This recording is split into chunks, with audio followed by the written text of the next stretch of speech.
Hi, everyone. It is Suicide Prevention Saturday, 9 o'clock Eastern, every Saturday since 2018. I'm really proud of that, actually. Yes, I've missed one or two, but not that many. So, anyway, for those of you who are brand new, your first time here, my name is Brooke Cheney, and I am the owner and instructor here at A Great Start Shooting School. And tonight, I have a special guest.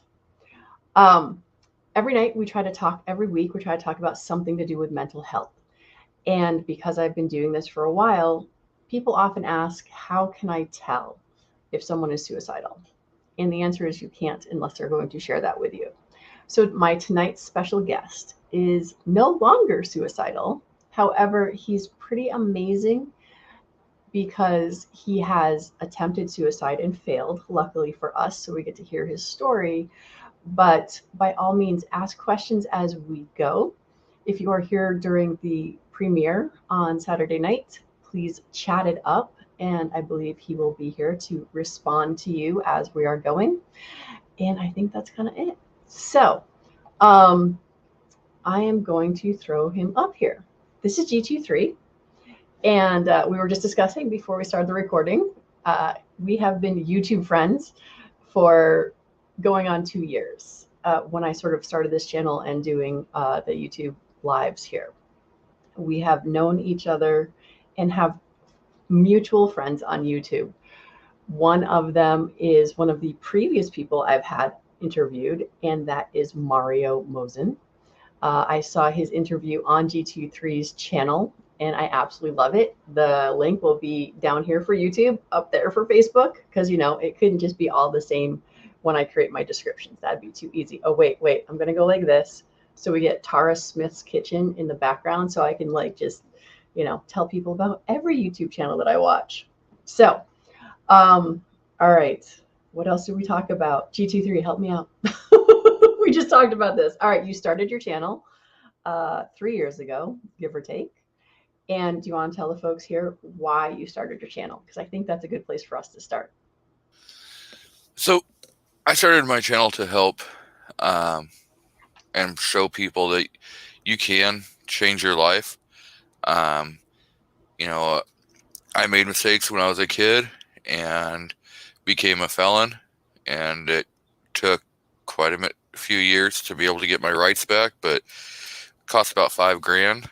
So I just want to try helping other people realize that even if you made mistakes, you can turn your life around and, become a productive member of society and get all your rights restored. Very cool. And so we're just going to jump right into that because it kind of goes into your whole story. So as a kid, you grew up in a single parent home, and there was a reason your dad was away. Would you share that with folks? So, yeah, my dad made mistakes, and he ended up going to prison in about 91 for manslaughter in the first degree, and spent about 17 years in prison. And how old were you then? 10 going on 11. All right. So we already talked about, people make bad decisions. And it's kind of hard when you have that as a role model. And that's just like one of your stressors. You lost your dad at 10. And for a relatively significant reason, right? He's just gone. So now you're left at home with your mom. And where did that lead you? I'm trying not to give away all the things I already know, but your lifestyle changed after your dad left. And you got in with some friends who were not necessarily friends. So go ahead and tell your story on that part, please. So about 93, I started having some problems. I lost a chance at a college scholarship, full ride. Oh, wait, I wasn't going to jump ahead to there. Who were you hanging out with? So that kind of led me to the gang life. Okay. All right. So see, I got the timeline wrong. That's my bad. Sorry, man. And so yeah, it all kind of like led all into um, one One thing horrific after another. like bomb All going right. off. So let's talk about the good things a little bit. What sports were you playing at the time before you got injured? Football and baseball. All right. And as far as you knew, as a 10, 11, 12-year-old kid, this was your ticket to get out of the situation you were currently in. Yeah, And it's this like, you, was this was going to be my chance to go to college and get a better life than what I had.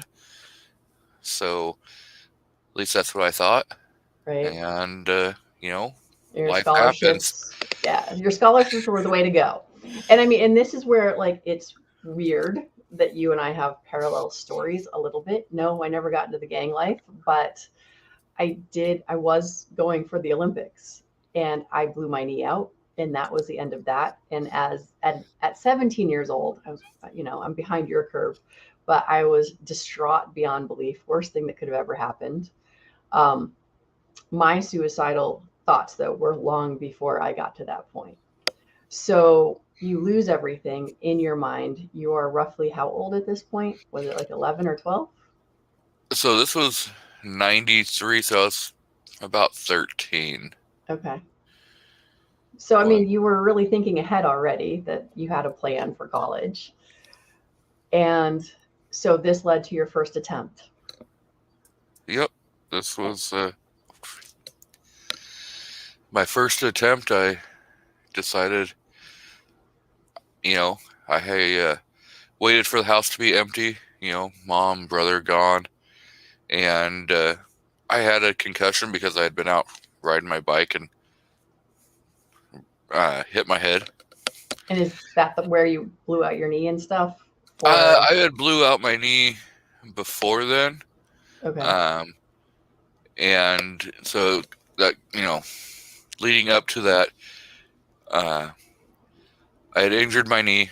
Okay. That was probably 6 months before I attempted my first. All right. So going for college, going for the sports scholarship, busted your body, know that that's no longer a possibility. And then it took, 6 months for all of that to set in and become overwhelming. Because I don't know, we didn't talk about this pre because we didn't want to blow everything out yet, but it's just like when you were suicidal, it's more a matter of people aren't even, it's not about how, it's why. It's like you've got nothing, everything seems horrible. It seems like if you're not there, it's better for everyone. That's my experience. So, what would you say your experience was going from bad thing happening until you get to that point where you attempted suicide? Yeah, so I don't know if it was like it was just kind of weird, when it was leading up. Like I didn't feel depressed or anything like that. It wasn't like it just seemed like everything just happened, and then I kind of was like trying to figure, okay, now what do I do, and everything, and all the loss, happens, and then you're like, why am I even here? And so, you know, the world would be a better place without me, and so I ate an entire bottle of Tylenol, trying to end it all. You know, Sorry, I know we said we try not to joke on this too much, but Tylenol to end it all. It's just it's a rhyme, so it could be an ad campaign, but it didn't work. It did not work. So we have that going for us. And I mean, I hope y'all listened to that like before I interrupted him the first time, which is he waited until no one was around. This wasn't a get attention stunt. This wasn't I'm going to show them. It's I'm in so much pain. I don't want to be here anymore. For all of the people that I've talked to who have attempted suicide in the past, most of them have no desire to involve anyone else in their pain and suffering because they are already in pain and suffering. And it's one of those things where um, G23 and I talked earlier about like the aftermath of that, right? He got taken to the ER, and at that point in time, his mom, his family had no idea that he had attempted suicide. The doctors wrote it off as, oh, because that concussion he mentioned, that it was just because he had the concussion. He wasn't trying to kill himself. He just had that concussion, so he forgot that he had taken too many. Did I forget anything, Dan? No, they wrote it off as it was accidental. You know, it was unintentional, and I never said anything to correct it. I didn't ask for help. You know, I just figured, okay, well, I failed at this. Right. And so one of the things we are happy for is that Dan is a failure when it comes to suicide attempts. And it's one of those things where obviously we are glad that you are here. And anyone who is listening who's considering suicide, understand there are people that are happy you are here, even if you don't feel like that is the case, because you never know who's going to miss you. And no matter how aimless, lacking in purpose you might feel, maybe you've just not got to where you need to go. All right, so that was attempt number 1. We've got 2 more to get through before this interview is over. So you failed at the first time, and then there's some more trauma that occurred. So we had broken everything, lost my future kind of feeling, decided, nope, I should just go. And you failed. And now we have the next traumatic thing that occurred. So you want to share that with everybody, please? Yeah, so about a few years later, I was dating a girl, and so she was in a single family or single parent life also, and then her mom ended up getting custody of her, so everything was changing. She's now has to relocate and go live with her mom. And at this time, she's the love of your life, right? She's Yeah, like the one. She's the one that makes you happy, all of those things. yeah. And so we ended up breaking up, and the last day that she was going to be in town, you know, we went, hung out and everything, and then when we came back to her house, we ended up finding her dad, who had a successful suicide attempt, which was really hard for, you know, teenagers, you know. Right. I mean, so here you are. Oh, yeah. And sorry, we sort of glossed over a couple of things. So your first suicide attempt, your dad's in jail, you're running with less than desirable folks, right? At this point? Yeah. Okay. Yep. So you are dealing and you're in the thug life, as it were. And now you've got the love of your life who's moving away, and that's traumatic enough. And then to walk in on someone who has successfully committed suicide, most people would be like, yeah, that's enough to deal with. So go ahead. What is the rest of the story, as it were? So yeah, there were some other stressors involved, and again, I decided, you know, this world would be way better off without me, and so I decided I was going to do a whole bunch of mess and try to end it again. Um, and attempt 2 failed. Right. So as a drug dealer, you had the access to the meth, and you're still in the single family home. Your dad's still in jail. Now you've got to see what most people never want to see, which is a dead body in a home. And you're how old now? 14, 15? Yeah, I was about 15, you know, I was right around 15 going on 16ish. Yeah. So attempt number 2. Now, what happened? Like, you tried again to overdose. Where were you? Where did you go? So Were you home alone again, or were you out with the gang, or how did I that all happen? We had a shed, and which was kind of our little party shed. Um, and so I was out there again by myself, playing music. I had told everyone I just wanted to be left alone. I needed time to think. And I'm going to assume everyone that knew you just assumed that you were sad and upset because your girl just left and you just found a dead body. So it would make sense that people around you would be okay with leaving you behind because, leaving you, haven't given your space. Because this is where when people ask me, how do you know? And I'm like, you don't. Most of us who have a plan, we're not involving somebody else in the plan. Yeah, and I never thought about, okay, well, somebody's going to end up finding you. That was probably the last, thought you're ever going to think. Right. And you had just had that too.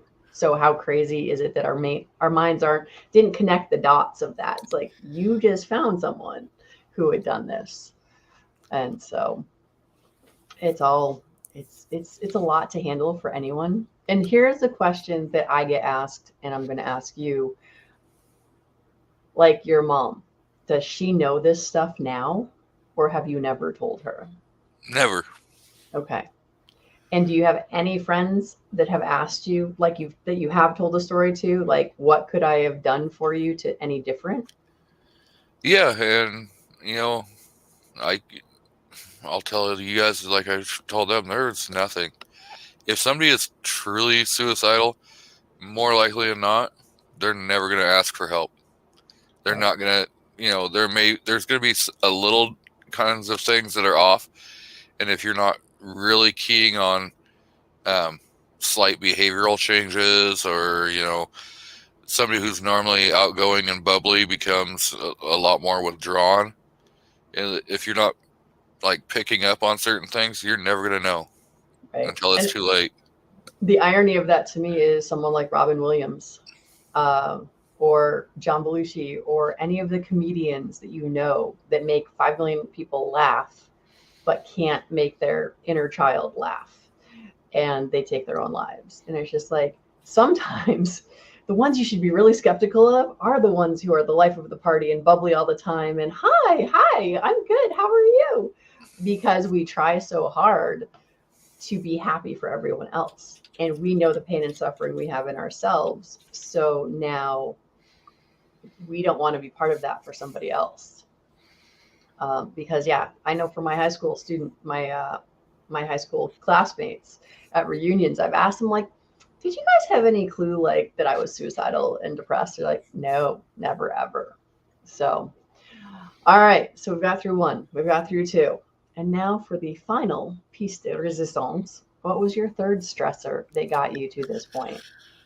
So, again, I was running with the gangs and everything, and I was jumped from behind, and the police arrested me because when they showed up on scene, I'm the only one standing.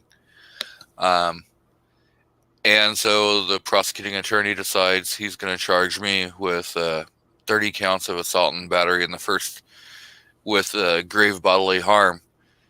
And because of... Wait. Did 30 people attack you? I need to know. Okay, just checking.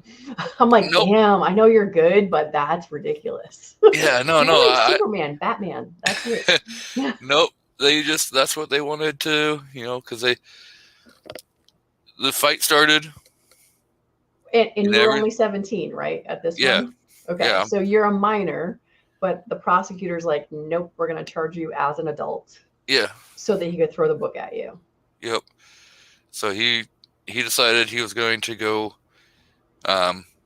one cause, so one case, with 30 separate counts, so that he could get the maximum time. And he was asking for 99 years. And when you're 17, that's forever and then some. Now, had you been in the system at all? Like, had you gotten busted for drug dealing and that sort of stuff prior to this incident? So were you already on their radar or not really? Oh, yeah. So I never got convicted or charged with dealing. Hmm. Um, but I had um, two prior felonies. Okay. Um, one was res burglary. Okay. So yeah, I was on their, um, That on their, I was you were well on the known. radar. Yes. Okay. Well, and see here, we're not going to talk about this today, but see, this is a whole nother conversation and I can have later about what do you do about those teens that are in the gang life and how do you help them get out of it? Because I know, you know me and my politics stuff, but it's just like they're constantly trying to reform our criminal system because, you know, and tell me if this is true or a myth because I'm not part of the gang life, is basically you are more valuable to the gang as a minor because you can go do more crap and get away with it. Yeah, because you're gonna do less time. Um, for the most part, whatever you do, you're gonna be, you know, at max, you're probably gonna be in juvenile prison until you're 21. You Gotcha. know, and And then that you're depends on turn your free. state and all Yeah, of that stuff too. yeah, and so yeah, for the most part, you're good. You can be used um, to do things that might get somebody else life in prison. Right. So you get jumped. You're looking at 99 years in jail. I'm assuming, even though you're part of the gang life, that you're not wanting to go be a bunkmate with your dad. That is not the plan. Um, so, what happens next? So I got released um, pending trial, and I was like, you know what, my life's pretty much over. I mean, I'm gonna end up in prison. Um, what's one less gang member in the world. So I decided I was going to attempt suicide for a third time. Um, and I picked up a firearm for about $150. Bargain basement street prices. Yeah, go ahead. Yep, yep. And so I decided I was going to attempt for a third time. And again, it failed. Um, and the reason why is there was a broken firing pin. So, the But good news is you were not a gunsmith at that point in time, so you could yeah, not fix yeah, it. yeah. I didn't know a whole lot about firearms at that time, except I know if you pull the trigger, it should go bang. And it did not. No. So I thought, well, there must be something wrong with that round. So I ejected the first round Hmm. and tried it a second time. Tried pulling the trigger a second time, and it still didn't work. And I tried a third, and it didn't work. So I was like, well, So, like, here goes crappy attempt number 3, and this time I tried with a 9mm, and of course it was too weak. oh yeah, we talked about we're calling out G-Webs on this one and making fun of the fact that that's really why he failed was because it was a 9mm and not a 45. So, but so like at this point for real, it's like first you took the Tylenol, didn't work. Then we tried the meth overdose, still didn't work. Now, third time with a firearm, which is usually the most successful way to commit suicide according to the CDC. You failed again. How is your poor little brain doing at this point? It's like, did you have relief of click? Nope. Try again, click? Nope. At that point, or are you just like, wow, I am so ridiculous, I can't even. Yeah, I was livid. Because it's like, well, crap. Now I'm gonna end up, you know, going to prison. There's no other real choice. Because I knew for a fact, I didn't come from money, so I was gonna have a public defender. And most of the time, they don't do great work to represent their clients. Oh, they do the best they can with the time that they have, because as far as I know, they're all overworked. Oh yeah. Most of them have 30 or 40 cases that they're working, so they can't truly focus on, the specifics of, and they're not getting paid that much through the courts, like they would if they were representing private clients. Yeah. So let's talk about the turn in your life. Let's talk about the lady who restored your faith in humanity, because there happened to be one witness to you getting jumped. And go ahead, you tell the story. So I went to my next court hearing, and I figured they're going to revoke bond, and I'm going to be going back. So I went in, I pled not guilty, and this little old lady showed up and testified that she saw the whole thing and that I was the one who actually was attacked, and I just had defended myself. And if it wasn't for her showing up, I'd be probably bunkmates with your dad. Yeah, I'd probably still be in prison to this day. So you had said when we talked before that she didn't listen to her friends and family who told her to stay out of it. Yeah. Was that part of her testimony when she came up? Yeah, she was like, she had said everything that she had seen, and that she was told by her son mainly to just stay out of it too. Was her friend, or was her son also a gangbanger, or no?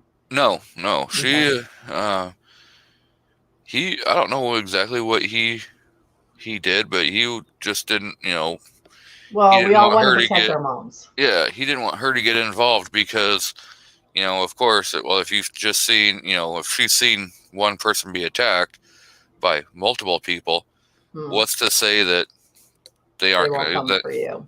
Yeah. So I had a question. I forgot it. I hate it when that happens. All right. So, So we've got faith restored in humanity. Oh, I remember my question. So now you've attempted suicide 3 times.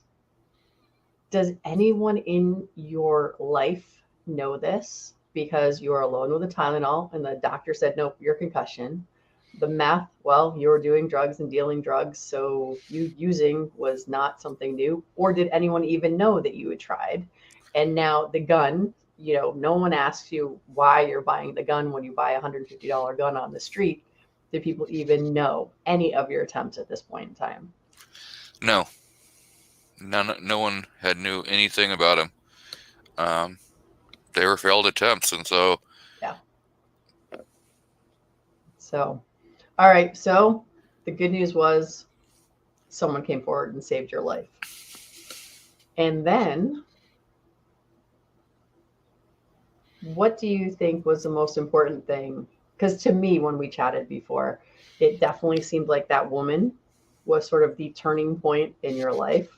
I don't know if she's the one who actually restored your faith in humanity or realized that maybe there's another purpose for you to be here. What was your transition to go from gangbang, drug dealing, trying to get yourself killed, to where you turned around? Because it wasn't that long after that you found your wife and your church and stuff like that. So what do you think? How would you describe that change from, and this goes back into also talking about why you're doing your channel, right? Is because you were there, you were what we call a lost cause, right? It's just, you had a really rough childhood. And so the lady was the turning point from what you and I have talked about. What helped grow on that turning point in your life? So, yeah, after she did that, I was like, I kind of had the path of maybe there are good people in the world and who actually care about you. And restoring faith in humanity, was kind of there. It was like on the path. And then I also was like, if I keep doing what I'm doing, these prosecutors aren't going to play around. They want just to be done with me. So there was a little bit of scared straight in the 99 years hanging over your head. Oh yeah, yeah, so I decided, well, I've got to do something. I didn't know what, but I knew I had to do something. So I decided I was going to get a GED, and I was going to go to college.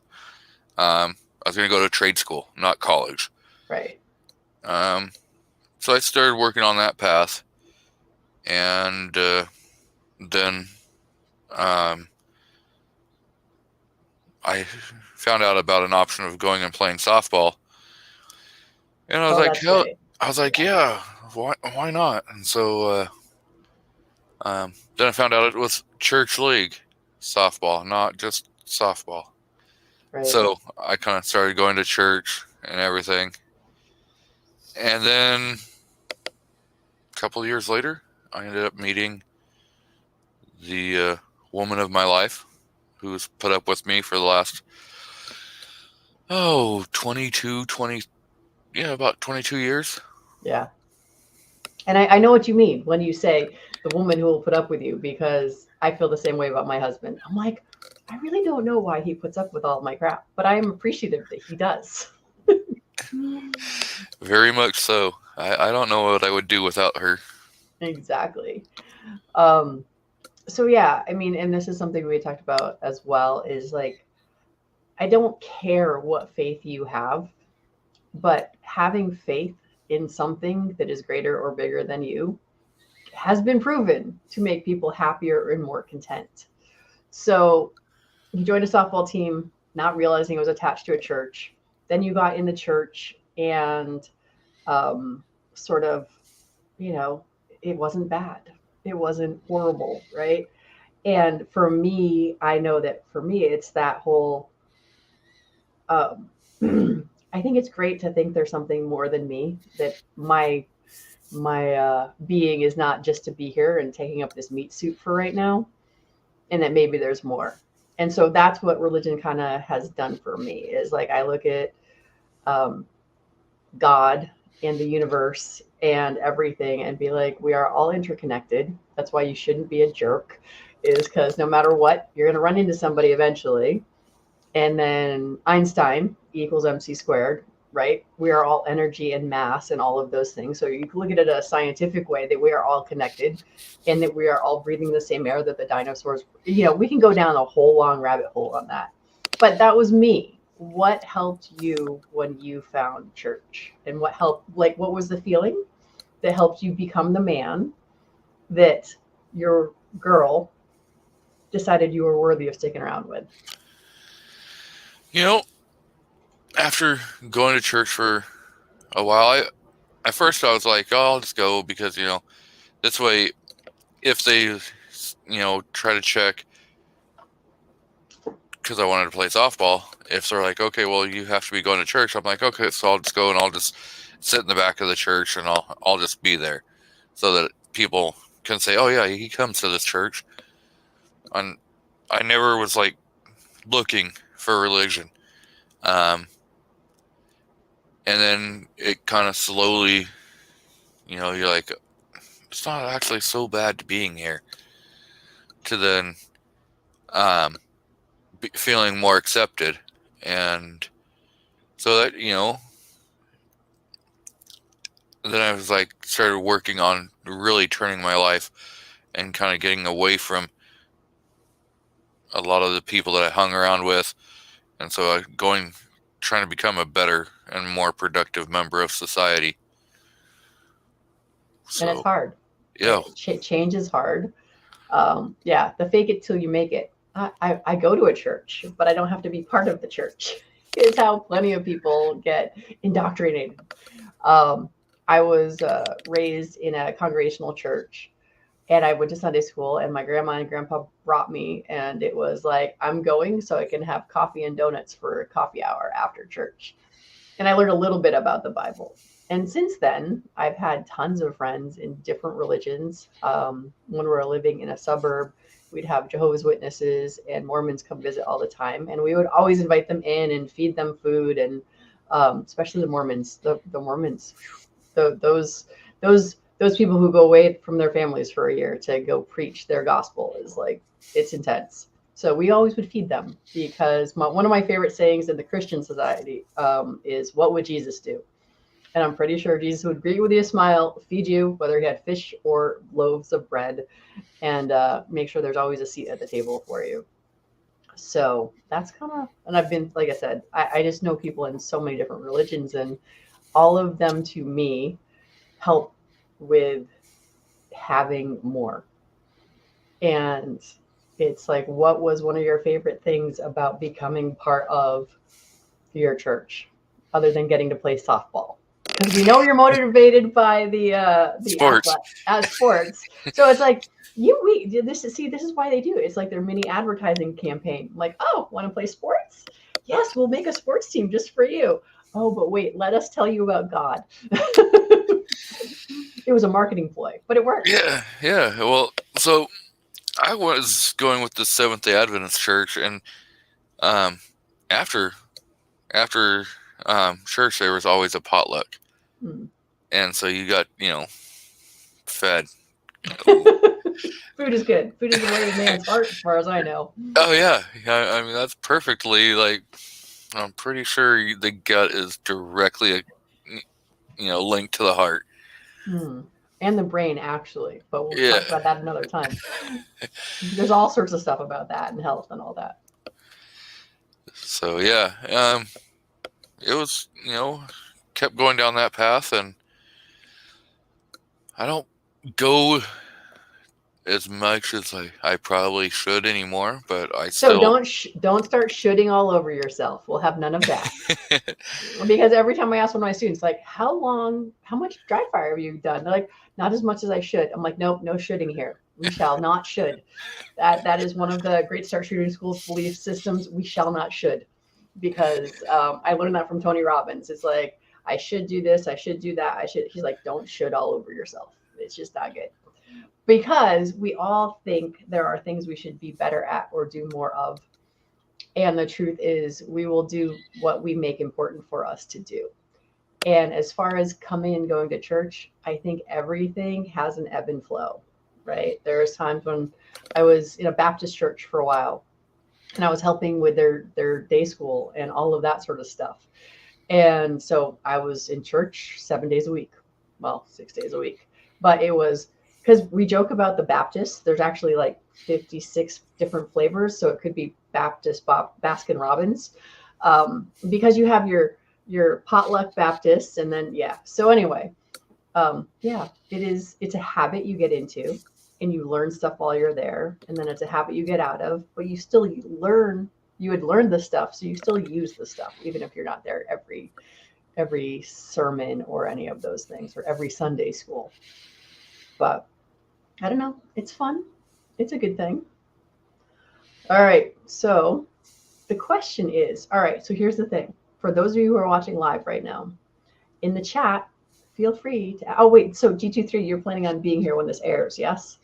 Yes. Okay. Like, I should have asked you that before we started. I do plan on ending my live stream early enough that we can be over in the premiere. Okay, because I'm like, and as I'm saying that to you, I don't know if my face just went white or not, but my computer's like, oh, we're going to restart now. I'm like, no, you are not.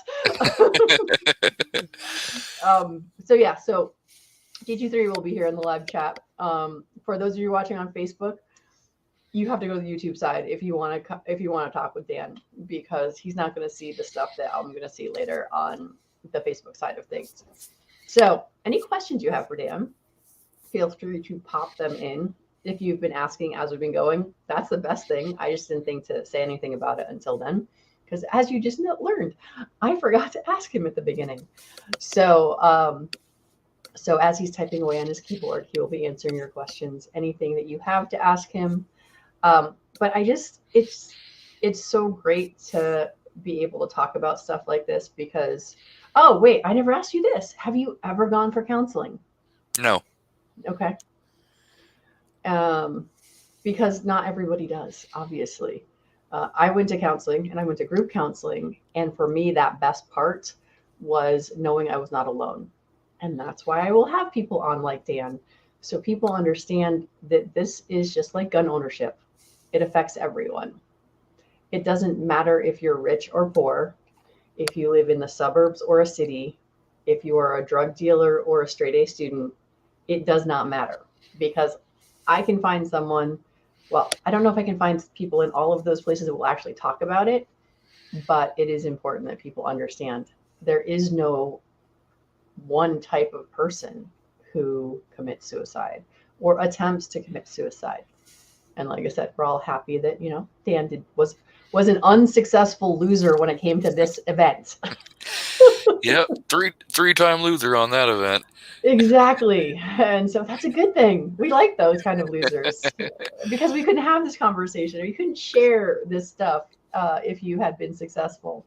But I just figured like we had to bring the religion in just a little bit because if I was trying to kill myself and I went and bought a gun and I not tried once, but twice, but 3 times, I would be pretty sure God was talking directly to me saying, no, you stay.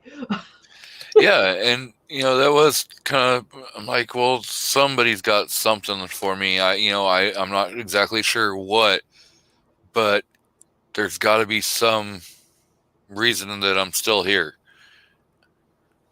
Oh yeah, and just so we're clear on all of this, I am not suggesting that anyone should try and attempt suicide in hopes they're going to fail. Just don't try suicide. Just so we're clear here. Yeah, it doesn't want to sound like it's a glorious way of testing your faith. It's not. No. Like those people that dance with snakes, and if they get bit and live, then God chose them, and if they bit and die, well, God chose to take them with him. And I'm just like, that's a religion I'm probably not going to get into. Come on, I thought you got to try all religions once. Well, no, see, I love church surfing. Like, I'm like, I'll walk into any church, and it's just like, and sometimes I feel like the pastor is talking to me or the priest or whoever, and other times I'm like, ooh, not this one. But it's just like firearms instructors, not one size fits all. And it's definitely, people who are recovering Catholics is one of my friends' sayings. And it's just like, there's lots of amazing things about the Catholic faith. Are there bad things that happen? Yes. Just like every corporation, every group that's ever been, there are good and bad, no matter where you are. And to me, religion is ruined by people who are bad people. But in general, having faith, having something to pay attention to that is greater than yourself. And to me, having a servant's heart, whether that's just wanting to take care of someone else, like the lady who made sure she stepped up. And have you ever talked to her since then? Does she know what a pivotal part of your life she was? No. So I did thank her. That day, it was probably about a week later. Okay. And I painted her fence because some people had been tagging her fence. So I went and I painted her fence. Yeah. To cover that up. But I never said, what it truly meant. Like I didn't go back a couple years later and say, hey, this is because of you. I've completely changed my life. I never went back. Right. After that. This is the beauty of random acts of kindness. We just never know the impact that we could possibly make. And I don't know. It's one of those things I've had conversations with lots of people about. Why do I do this 15 minutes every Saturday night? And sometimes we do almost an hour when I do interviews with people. But it's like, what is the point? What am I possibly doing to help anyone? And it's just like, I will never know who's watching this right now, who's heard Dan's story. And it's like, holy crap. if he dealt with all of that, and well, I didn't get my almond milk in my latte, maybe I should rethink my life a little. We don't know what it's going to be. And, almond milk, but if you're lactose Yeah. intolerant, that's a big deal. But, if you're not, but life happens for us, not to us, is one of the belief systems that I have. And it's just like, I know this sounds odd, but I look back at all the crap that has happened in my life, like breaking my knee so I can't go towards the Olympics, getting into the first choice college of myself, and then having the rug yanked underneath me. At the time, I was so devastated by these things. And yet now I can be thankful for them, because now I can say, if those things didn't happen, I wouldn't have the husband that puts up with me. I wouldn't have the children that I have, and many other blessings that are in my life. Do you ever look back over your life and be thankful for all of the steps that at the time seemed like garbage? But if you didn't have those things happen, you would not have the story to be able to do things on your channel to tell people, hey, stuff can really suck, but look, here's how we go. Yeah, I am. There's times where you're like, well, my life would be way better if one of these things would have worked out. But hey, you just got really fuzzy. Do you need to change this? may have lost internet connect for a short period of time, but You're crunchy now. uh-oh. Yeah, exactly. I mean, sorry, I'm a big audiophile. Like, I'm like, wait, no, I can't let you keep talking like that. I don't know, unplug, replug in. I'm not that much of a techie, but Yeah. Is it working better? it's not. All right. Well, I'll be quiet. You just go. Oh, yeah, Wi-Fi. You gotta love it. So there's times where you're like, if this one thing would have happened, I'd have way better of a life. But you don't know, because that one thing could have led to something else that could have been way worse. And then you wouldn't have, the wife or husband that you have now that makes your life better than what it was when you were at your lowest point. Right. And I mean, this is what we want versus what we need are not always the same thing. Like, I wanted to go to my first choice college. Who doesn't want to go to California as a 19-year-old kid and, go to a fancy little college out in California? And then when I couldn't, I was so mad and heartbroken. And so here's my newest analogy that I'm working with my child and people in general is, do you know, if you take a baby chick, if you take an egg with a baby that's hatching out of it, you know how they have to peck their way out. If you were to help them and break that egg open for them, that the chicken would die, because that little baby chick has to do all of that struggling to get its little beak out and then to get the rest of it, because without all of that struggling, it doesn't get the proper circulation going. It doesn't get the movement of all of its muscles in order to move. And so when my daughter was talking about her friend's boyfriend problems, I said, suffering is part of life. We don't build our emotional muscles if we don't have suffering. Now, I'm going to be the first to say, without a doubt, there are times when you're like, yeah, I could do a little less suffering. I'd be content because I think I've grown my muscles strong enough. But at the same time, it's like, life is not about an easy ride. It's, okay, there's going to be peaks and valleys and peaks and valleys. And some of them are going to be like cliffs versus valleys. But at the same time, the more things we have to deal with, the more muscles we grow. And we either learn to be stronger because of what happened to us, or we can fail and fall down. I know many women that I've talked to who are like, sexual abuse happens to 9 out of 10 women, kind of, sort of. And some women have that and they swear they're never going to be a victim again. They get training, they understand, okay, here's what I'm going to do. And then there are other women who just hate men forever. because that's their mechanism. So suffering is not all bad. It just sucks at the time that it's happening.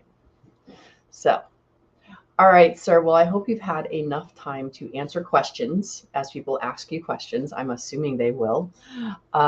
What else do we have? Because we're coming up to the top of the hour. And like I told you, we're not going for 2 hours. But Right? what else do you think is important for people to understand from your experiences? And like, if you could go back in time, is there anything that you can think of that would have made any difference? Like, because people always want to help or they want to understand better. And I don't really have answers for folks, but do you have any ideas or thoughts? You know, I don't know. Even if I went back, if there was anything, it's because when you're in that exact moment, you're not gonna be like, I'm gonna go reach out for help, because that's not you're not looking for help. You're just looking to end your entire problems, or what your perceived problems are. And so I can't say that if I would to have done this one thing that something would have happened. I mean, are you ever thankful? I mean, like I said, for me, I think I'm weird when I say I'm thankful for the hard things, but if we didn't have the pain and suffering, we wouldn't have the Yeah, path to show that it's not the end of the road. it's like the old saying, hard time create hard men, hard Mhm. men create soft times create soft men. Yeah, I gotcha. That brings me back to my almond milk conversation, but yeah. So, all right. Well, I don't have anything else that I can think of. You know me, I say goodbye about I don't know how many times because I still owe you that video of counting how many times I said goodbye before I said goodbye. I'm like every so often that little email pops up. It's like, so that the comment. So how many times was it? I'm like, I don't know. I keep forgetting to go back and count. But I will. I haven't forgotten completely. After my instructor course that is coming this weekend, I will have a little more time. So, all right. Well, thank you for sharing your time with us. And like I said, your links will be down here for your channel. And my links, and sorry, the links to my favorite conversations on your channel are guests that I've had, because like we said in the beginning, I met Mario Mosen through you. And then you've also had Mike Sodini from Walk the Talk America on there. So I will also throw those down there too. And I will throw my links of when I had them on my channel. So, we can see how we just all know the same people because it's YouTube and such a small world, right? Yeah, the interview that I did with Mike and Mario, that was probably the best interview that I've done, but it's Okay. also kind of like the most powerful. Right. Because it was touching on suicide and stuff like that, and it's not an easy topic. Not a whole lot of people want to hear it, but it is something we need to talk about.